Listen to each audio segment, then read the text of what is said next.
Sumentro sa Defense at Maritime Security Cooperation ang huling pagpupulong ni na Pangulong Bongbong Marcos at Indian Ambassador to the Philippines, Shambo Kumaran. Sa meeting na ito na iparating ng India ang kagustuhan nilang mag-supply ng 7 advanced light helicopters sa Philippine Coast Guard. Sa panayam ng CNN Philippines sa Indian Ambassador, ibinahagi niya ang ilang mga detalye sa chopper deal.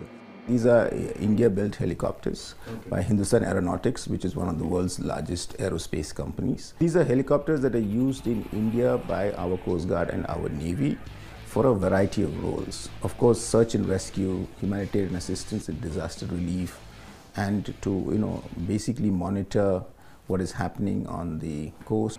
Inaabangan din kung kailan ang unang delivery ng BrahMos supersonic missile na in-order ng Pilipinas noong 2022. Una nang sinabi ni dating Defense Chief Delfin Lorenzana na ang 375 million peso missile deal ay para palakasin ang firepower ng Philippine Navy at palakasin ang counter-attack capabilities ng Pilipinas. India ang may ika-4 na pinakamalakas na militar o sandatahang lakas sa buong mundo.